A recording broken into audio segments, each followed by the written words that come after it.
বন্দে পুরুষোত্তমম। সকলকে আমার আনন্দিত জয়গুরু। আজ ইষ্টকথায় আমরা আলোচনা করব পরম দয়াল শ্রী শ্রী ঠাকুরের অনেক আমেরিকার ভক্ত ছিলেন। তিনাদেরই মধ্যে এক ভক্তের ঘটনা আজ আমরা ইষ্টকথায় আলোচনা করব। তিনি ঠাকুর বাড়িতে এক বন্ধুর সাথে দেখা করতে এসেছিলেন। তারপরে তিনি কি করে ঠাকুরের ভক্ত হয়ে গেলেন, আজ আমরা ইষ্টকথায় এই ঘটনা আলোচনা করব। আমাদের একটু বলি। বন্দে পুরুষোত্তমম। সকলকে আমার আনন্দিত জয়গুরু। এই যে ঘটনাটা হচ্ছে আমেরিকান এক ভক্ত, যিনি ছিলেন, নাম ছিল এনডি ফোর্ড। আমরা জানি পরম দয়াল শ্রী শ্রী ঠাকুরের এক অন্যতম বিদেশি ভক্তদের মধ্যে ছিলেন রে আর্চার্ড হাউজারম্যানদা নামে পরিচিত। তার একটা বিখ্যাত বই আছে, ocean in a T cup. খুব সুন্দর, শ্রী শ্রী ঠাকুরের জীবনী নিয়ে এই বইটা। তাছাড়াও হাউজারম্যানদার আরো অনেকগুলো বই আছে, তার মধ্যে বিং অ্যান্ড বিকামিং একটা আছে, দ্য লাভ স্টোরি। অনেক বই আছে, তার মধ্যে বেশ কতগুলো আছে। তার মধ্যে মূল যে জিনিসটা হচ্ছে ocean in a teacup. আর এই ocean in a teacup, এই বইটা তিনি যখন লিখেছিলেন, আমেরিকান যে পাবলিশারকে দিয়েছিলেন আর কি ওটা ছাপানোর জন্য। বিখ্যাত সেই আমেরিকার স্পেন্সার ডাক ওই এডিটর ছিলেন। সেই বইটা পড়েছিলেন যখন, তিনি মুগ্ধ হয়ে গিয়েছিলেন যে এই ধরনের মানুষ যার জীবনী লিখছেন, সেই ধরনের মানুষ আদৌ কিছু আছে কিনা পৃথিবীতে। তিনি রাত্রে যেদিন পড়ছেন ম্যানুস্ক্রিপ্টটা ছাপানোর আগে, তিনি 3বার ফোন করেছিলেন হাউজারম্যানদাকে, এই সত্যিকারের কি এই ধরনের মানুষ আছে, কোথায় আছে, মানে সত্যিকারের কি আছে। এবং তারপরেই তিনি শ্রী শ্রী ঠাকুরের দর্শন আছে। তিনি বলছিলেন, এটা তো যার জীবনী লিখেছো, এটা তো হতে পারে বর্তমানের যীশু খ্রিস্ট ছাড়া আর কারো হতে পারে না। তারপর তিনি এসেছিলেন এবং তিনিও ইউজিন এক্সম্যান, তিনিও শ্রী শ্রী ঠাকুরের ভক্ত ছিলেন। যে এই যে কথাটা হচ্ছে যে আমেরিকান ভক্ত যার কথা হচ্ছে, তিনি এনডি ফোর্ড ছিলেন আমেরিকার একজন বিশেষ প্রভাবশালী, প্রতিপত্তিশালী, বিশাল ধনী মানুষ ছিলেন একজন। আর আমেরিকার ধনী মানে তো বিশাল পয়সা, সেই ধরনের মানুষ ছিলেন। তা ওনার বন্ধু ছিলেন হাউজারম্যানদা। তো হাউজারম্যানদা যখন দেওঘর আশ্রমে আছেন, তখন বন্ধুর ইয়েতে আগ্রহ হয়েছে যে সে আবার কোথায় আছে। ভারতবর্ষ একটা তো স্বাভাবিকই, তখন ভারতবর্ষে মানে একটা অনুন্নত জায়গা, সেখানে কোথায় আছে, মানুষটা কি পেয়েছে সেখানে, এই দেখার জন্য আর কি আছে, যে কিসের আকর্ষণ সেখানে এই মানুষটার, যে সেখানে পড়ে আছে একটা ভারতবর্ষে। যাক, তিনি এসছেন হাউজারম্যানদার কাছে, এসছেন। এসে তার একটা খুব খারাপ স্বভাব ছিল। বড়লোক যেমন ছিলেন, ভালো স্বভাবের মধ্যে একটা খারাপ স্বভাব হচ্ছে খুব ড্রিঙ্ক করছেন, একেবারে মাতাল, মদ ছিল তার প্রিয় সবসময়। তারপরে তিনি যাক দেখছেন, এসেছেন ওই মদ টদ খান আর একটু ঘুরে বেড়ান, কিন্তু কখনোই তিনি শ্রী শ্রী ঠাকুরকে দেখতে আসেননি, ইচ্ছা করেই আসেননি, কেন জানি না। যাক, আসেননি। 7-8 দিন হয়ে গেছে। 7-8 দিন হয়ে যাওয়ার পর হাউজারম্যানদা জিজ্ঞেস করছেন, ঠাকুরকে তো দেখতে গেল না, এই তো হয়তো আবার কবে চলে যাবে।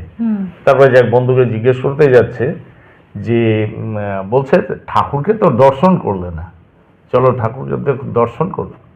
তো বলছে আমি কাল চলে যাব। এনডি ফোর্ড বলছেন, আমি ঠিক করেছি কালকে আমি চলে যাব এখান থেকে। বলছে চলে যাবো, তাহলে তো ঠাকুরকে দর্শন করেছিল। তা শ্রী শ্রী ঠাকুরকে দর্শন করাতেন। দর্শন করানোর সঙ্গে সঙ্গে শ্রী শ্রী ঠাকুরকে দেখে উনি মোহিত হয়ে গেছেন। এত সুন্দর রূপ, এই রূপ তো কখনো দেখেনি। এই ধরনের মানুষ হতে পারে। তিনি শ্রী শ্রী ঠাকুরকে দেখছেন, চোখ ভরে দেখছেন। দেখার পরে খুব ভালো লেগেছে। তারপরে তিনি আশ্রমের এই যে দুরবস্থা, সেটাও তিনি লক্ষ্য করেছেন। অর্থাৎ তখনকার দিনে আশ্রমে যারা থাকতেন শ্রী শ্রী ঠাকুর অনেক পরিশ্রম করেছেন, অনেক কষ্ট করেছেন, অনেক দুঃখ জ্বালা সহ্য করেছেন, আর্থিক অবস্থা ভালো ছিল না। এসব দেখে তারপরে শ্রী শ্রী ঠাকুরকে দেখে এতই মুগ্ধ হয়ে গিয়েছিলেন, তিনি শ্রী শ্রী ঠাকুরকে বলছেন, আচ্ছা ঠাকুর, আপনাকে আমি 7-8 দিন হলো এসেছি, ইচ্ছা করেই আমি আসিনি আপনার কাছে এখানে দেখতে, তা আমি কালকে তো চলে যাব। তা এখন আপনার এখানে তো অনেক সমস্যা দেখি, আর্থিক সমস্যা, তা কত টাকা হলে আপনার সব সমস্যার সমাধান হয়ে যাবে বলুন, আমি সব ব্যবস্থা করে দেব।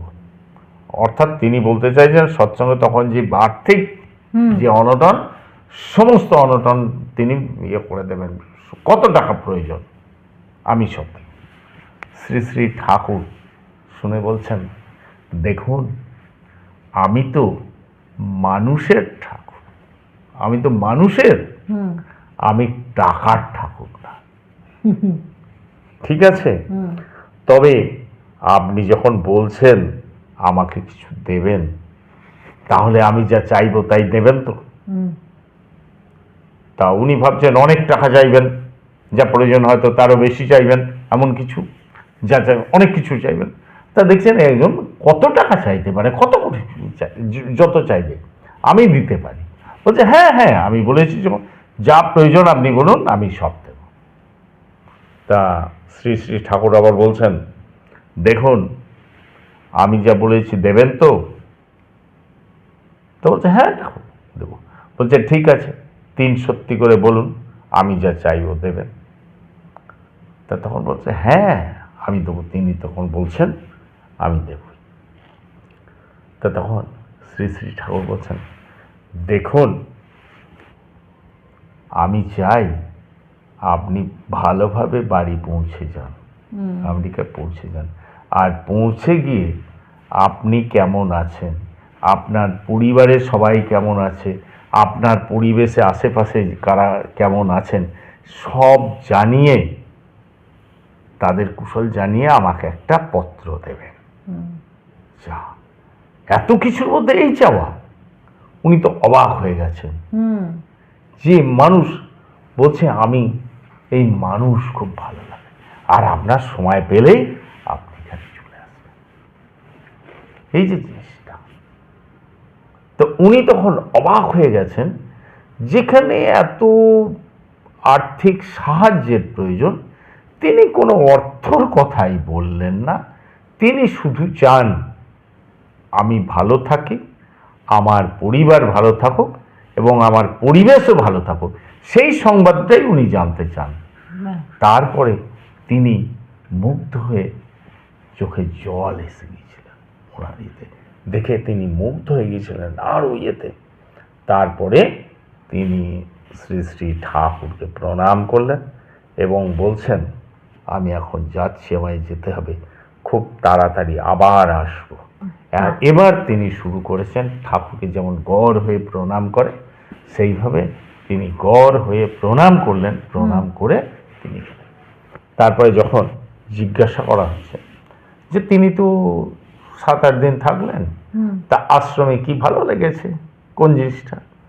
তো তখন তিনি বলছেন, আমি এখানে এসে একটা জিনিস বুঝেছি, আমার যখন নিজের পরিবারের লোকেও যখন দরজা বন্ধ করে দেবে আমার জন্য, দুনিয়ায় যদি আমার কেউ নাও থাকে, তাহলে এই সৎসঙ্গে আপনার ঠাকুর আছেন, এই ঠাকুরের দরজা আমার জন্য সব সময় খোলা থাকবে।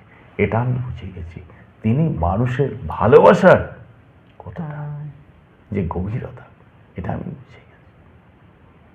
তা শ্রী শ্রী ঠাকুর হচ্ছেন এই মানুষের ভালো চান।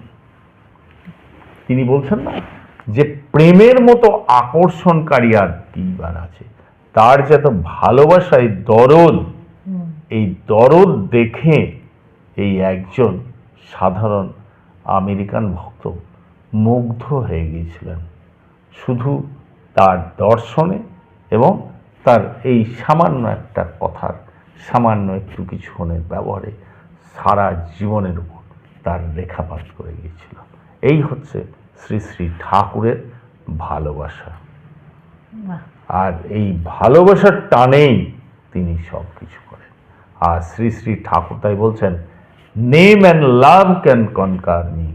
এই নাম আর ভালোবাসাই আমাকে জয় লাভ করতে পারে। আর এই ভালোবাসা প্রেমের ঠাকুর, তাকে পেতে গেলে চাই তার প্রতি ভালোবাসা।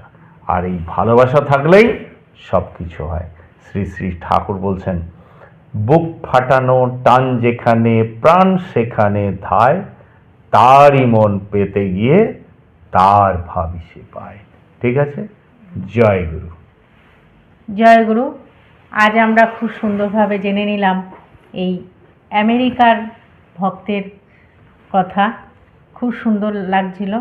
ঠাকুর আমার প্রেমের ঠাকুর, সবাইকে ভালোবাসে, কাছে টেনে নেয়। আপনারা সবাই ভালো থাকবেন, সুস্থ থাকবেন, পরম দয়ালকে নিয়ে আনন্দে থাকবেন। জয় গুরু। বন্দে পুরুষোত্তমম।